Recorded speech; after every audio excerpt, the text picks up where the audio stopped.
नमस्कार दोस्तों, basic computer skills के एक्सेल मॉड्यूल में एक बार आपका फिर से स्वागत है। एक्सेल को लर्न करने की अगली कड़ी में आज के इस वीडियो में पहले हम लोग बात करेंगे एक्सेल में फॉर्मूलाज के साथ में कैसे वर्क करना है, फॉर्मूलाज को कैसे क्रिएट करना है, पहले से अवेलेबल फंक्शंस को कैसे यूज़ करना है और वर्कशीट के अंदर इंसर्ट करना है, डेटा पे शॉर्ट एंड फिल्टर टूल्स को कैसे अप्लाई करना है। तो आइए दोस्तों शुरू करते हैं वर्किंग विद फॉर्मूलाज। जैसा कि आप लोग जानते हैं, एक्सेल एक बहुत ही पावरफुल स्प्रेडशीट एप्लीकेशन है जिसमें हम डेटा पे मैनुअल कैलकुलेशन भी परफॉर्म कर सकते हैं, फॉर्मूलाज क्रिएट कर सकते हैं एंड बहुत सारे इनबिल्ट फंक्शंस अवेलेबल हैं जैसे कि financial functions, logical, text, date and time, lookup and reference, mathematical and trigonometrical functions, statistical and engineering functions. इन सब की हेल्प से भी हम डेटा पे कैलकुलेशन परफॉर्म कर सकते हैं। फॉर्मूला क्रिएट करने के लिए सबसे पहले उस सेल को सेलेक्ट करें एंड रिबन के नीचे फॉर्मूला बार में जाके इक्वल टू सिंबल टाइप करें। तो किसी भी फॉर्मूला में हम बेसिक ऑपरेटर्स जैसे कि जोड़, बाकी, गुणा, भाग, इन सब को यूज कर सकते हैं और डेटा के लिए हम डेटा को तो टाइप कर सकते हैं या फिर किसी सेल को रेफर कर सकते हैं। फॉर एग्जांपल यहाँ पे हमें बेसिक सैलरी गिवन है और डीए बेसिक सैलरी का 17% है, तो डीए कैलकुलेट करने के लिए हम सेल नंबर N5 को रेफर करेंगे और इसको 0.17 से मल्टीप्लाई करेंगे तो ये डीए कैलकुलेट होके आ जाएगा। इस फॉर्मूला क्रिएट करने के लिए हम डायरेक्टली सेल को सेलेक्ट करके इक्वल टू सिंबल के बाद फॉर्मूला को टाइप कर सकते हैं। तो ऐसा कैलकुलेट करने के लिए हमें इक्वल टू सिंबल टाइप करके बेसिक सैलरी को सेलेक्ट करके और इसको 0.08 से मल्टीप्लाई करेंगे तो बेसिक सैलरी कैलकुलेट होके हमारे सामने आ जाएगी और लास्ट में जो सैलरी कैलकुलेट करने के लिए जो कि इन तीनों का सम होगा तो यहाँ पे अगेन फॉर्मूला यूज़ करेंगे और जो कि आपका N5, N6 and N7 sales का सम होगा।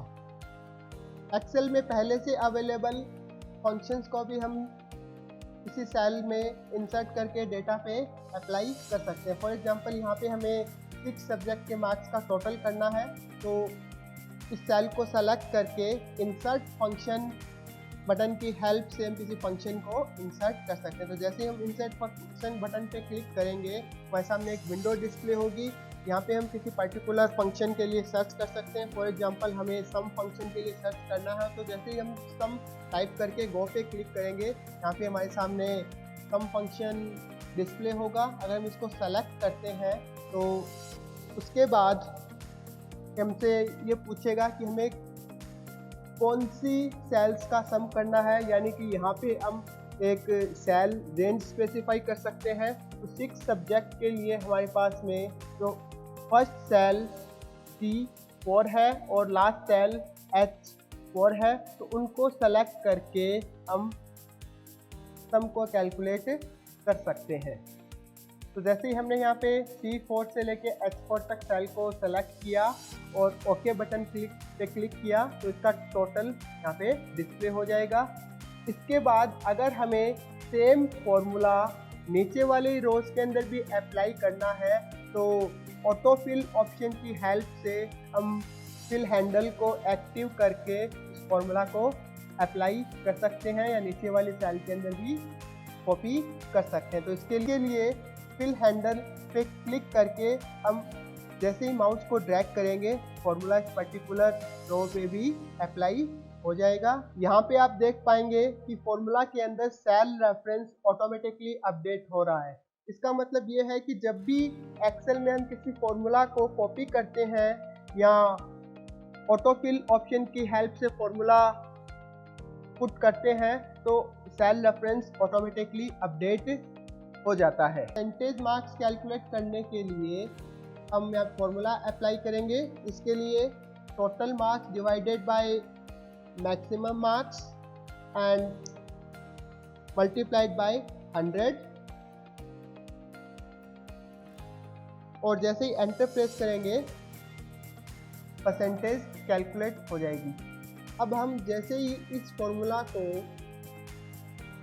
ऑटोफिल ऑप्शन की हेल्प से नीचे वाली रोज पे अप्लाई करेंगे तो हम देखेंगे कि किसी तो सेल्स में परसेंटेज की वैल्यू कैलकुलेट होके गलत आ रही है। ऐसा ऑटोमेटिक सेल रेफरेंस अपडेशन के कारण हो रहा है। तो इसके लिए जब भी हम परसेंटेज कैलकुलेट करते हैं तो हमें रिलेटिव रेफरेंस की जगह एब्सोल्यूट रेफरेंस यूज़ करना पड़ता है, जिसमें हम किसी सेल या कॉलम या फिर सेल या कॉलम दोनों के फिक्स कर सकते हैं। तो किसी भी सेल या कॉलम नंबर को फिक्स करने के लिए उससे पहले हम डॉलर सिंबल प्लेस करते हैं। जैसे कि हमें यहाँ पे रो नंबर 4 फिक्स करना है तो उससे पहले डॉलर सिंबल प्लेस कर देंगे और उसके बाद में फॉर्मूला को अप्लाई करेंगे। अब अगेन हम इस फॉर्मूला को अप्लाई करते हैं तो देखते हैं ये परसेंटेज की वैल्यू कैलकुलेट होके करेक्ट डिस्प्ले हो रही है। तो ऑटोसम की हेल्प से हम एक लिस्ट ऑफ नंबर्स का सम के जस्ट नीचे वाली सेल के अंदर कैलकुलेट कर सकते हैं। इसके लिए जैसे हम ऑटोसम पे क्लिक करेंगे तो यह ऑटोमेटिकली रेंज को डिस्प्ले कर देगा। फॉर एग्जांपल यहाँ पे C4 से लेके C29 तक के नंबर्स का हमें सम करना है और जैसे हम एंटर प्रेस करेंगे सम डिस्प्ले होगा। इसी टाइप से इस कॉलम के अंदर जो मिनिमम वैल्यू है, इस लिस्ट ऑफ नंबर के अंदर मिनिमम वैल्यू को फाइंड आउट करने के लिए हम मिन फंक्शन का यूज़ कर सकते हैं। इसके लिए अगेन हमें ये रेंज स्पेसिफाई करनी होगी और जैसे ही हम एंटर प्रेस करेंगे मिनिमम फाइंड आउट हो जाएगा। मैक्स फंक्शन की हेल्प से पर्टिकुलर लिस्ट ऑफ नंबर में से मैक्सिमम फाइंड आउट कर सकते हैं। यहाँ पे हम सेल रेंज को मैनुअली भी टाइप कर सकते हैं। फॉर एग्जांपल मुझे C4 से लेके C29 तक के नंबर में से मैक्सिमम फाइंड आउट करना है तो मैं सेल रेंज को यहाँ पे टाइप कर सकता हूँ और पैरेंथेसिस को क्लोज करके जैसे ही एंटर प्रेस करेंगे तो मैक्सिमम नंबर डिस्प्ले हो जाएगा। इसी टाइप से एवरेज फंक्शन को यूज़ करके एवरेज फाइंड आउट कर सकते हैं।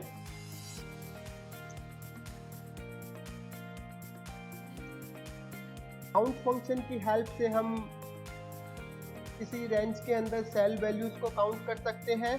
अगर हमें किसी पर्टिकुलर कंडीशन के बेस पे वैल्यूज को काउंट करना हो तो उसके लिए हम काउंट इफ फंक्शन का यूज़ करेंगे। तो काउंट इफ फंक्शन के अंदर जैसे हम रेंज स्पेसिफाई करेंगे और उसके बाद में क्राइटेरिया, फॉर एग्जांपल यहाँ पे हमें 50 या उससे ज़्यादा मार्क्स जिन स्टूडेंट्स ने स्कोर किया है उनका काउंट चाहिए तो हम क्राइटेरिया में यहाँ पे टाइप करेंगे greater than equal to 50 and जैसे ही एंटर प्रेस करेंगे हमारे पास में अकाउंट निकल के आ जाएगा। एक्सेल में सेल रेफरेंसिंग की हेल्प से हम एक ही वर्कबुक के अंदर डिफरेंट वर्कशीट या फिर डिफरेंट वर्कबुक से भी सेल को रेफर कर सकते हैं। इसके लिए सेल के सेलेक्ट करके इक्वल टू सिंबल टाइप करें और जिस भी वर्कशीट से डेटा को या सेल को रेफर करना है उसे सेलेक्ट करके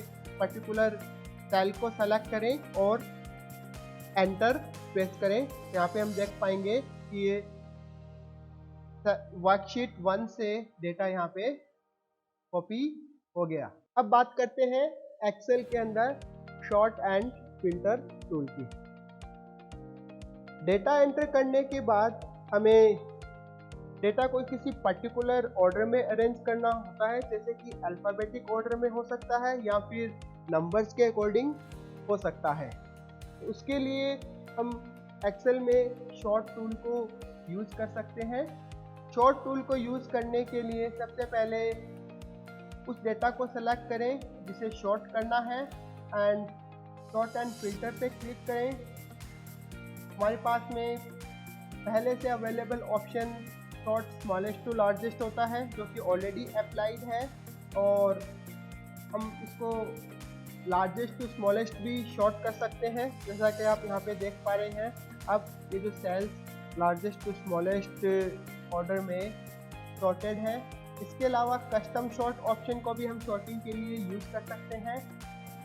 इसके अंदर हम देख पाएंगे कि सबसे पहले हमें कॉलम सेलेक्ट करना होता है जिसके बेसिस पे हम डेटा को शॉर्ट करना चाहते हैं। और अभी हमने डेटा को सेलेक्ट किया हुआ है जिसमें हमारे पास में तो जितने भी कॉलम्स हैं वो सारे के अंदर डिस्प्ले होंगे। एग्जांपल मुझे यहाँ पे टोटल के अकॉर्डिंग डेटा को शॉर्ट करना है तो यहाँ से टोटल कॉलम सेलेक्ट किया और उसके बाद हम values, cell colour, font colour और सेल आइकन्स उनके बेसिस पे हम डेटा को शॉर्ट कर सकते हैं। तो यहाँ पे हम वैल्यू सेलेक्ट करते हैं क्योंकि हम वैल्यू के बेस पे डेटा को शॉर्ट करना चाहते हैं और जिस ऑर्डर में हमें डेटा को शॉर्ट करना है वो ऑर्डर हम यहाँ से सेलेक्ट कर सकते हैं। अगर हमें लार्जेस्ट टू स्मॉलेस्ट डेटा को शॉर्ट करना है या स्मॉलेस्ट टू लार्जेस्ट के ऑर्डर में शॉर्ट करना है वो यहाँ से चूज कर सकते हैं। और जैसे ही ओके बटन पे क्लिक करेंगे डेटा उसी के अकॉर्डिंग शॉर्ट हो जाएगा। कई बार हमारे सामने ऐसी सिचुएशन आती है कि हम पर्टिकुलर उसी डेटा में इंटरेस्टेड होते हैं जो किसी क्राइटेरिया को मैच करता है। तो ऐसा डेटा जो किसी क्राइटेरिया को मैच करता है तो क्विकली एक्सेस करने के लिए हम फिल्टर टूल को यूज़ कर सकते हैं। इसके लिए सबसे पहले डेटा को सेलेक्ट करें and sort and filter option में जाके फिल्टर पे क्लिक करें जिससे हेडर रो में प्रत्येक कॉलम में हमें एक एरो का सिंबल दिखाई देगा। उस पर क्लिक करके हम फिल्टर को अप्लाई कर सकते हैं, क्राइटेरिया मेंशन कर सकते हैं। जैसा कि आप यहाँ पे देख पा रहे हैं अभी यहाँ पे सारी कैटेगरीज सेलेक्टेड है और अगर मुझे सिर्फ फर्स्ट डिवीज़न वाले स्टूडेंट्स के मार्क्स देखने हैं तो यहाँ से मैं सप्लीमेंट्री और सेकेंड डिवीज़न वालों को अनटिक कर सकता हूँ और सिर्फ फर्स्ट को सेलेक्ट करके जैसे ही ओके पे क्लिक करेंगे हमारे सामने सिर्फ फर्स्ट डिवीज़न वाले स्टूडेंट्स ही डिस्प्ले होंगे। इसी टाइप से अगर हमें ए नेम से स्टार्ट होने वाले स्टूडेंट्स के बारे में इंफॉर्मेशन चाहिए तो इसके लिए हम टेक्स्ट फिल्टर्स को अप्लाई कर सकते हैं। तो यहाँ से हम बिगिन विद ऑप्शन को सेलेक्ट करेंगे और ए टाइप करेंगे और उसके बाद ओके पे क्लिक करेंगे तो सिर्फ ए नेम वाले स्टूडेंट्स ही डिस्प्ले होंगे।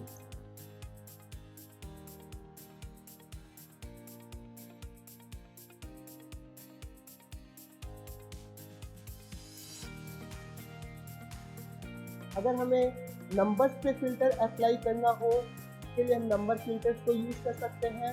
फॉर एग्जांपल जिन स्टूडेंट के मार्क्स 1000 से ज़्यादा है उनको डेटा को मुझे देखना है तो यहाँ पे ग्रेटर देन पे क्लिक करूँगा और ग्रेटर देन 1000 जैसे ही ओके बटन पे क्लिक करेंगे सिर्फ 1000 से ज़्यादा वाले स्टूडेंट्स का रिकॉर्ड भी डिस्प्ले होगा।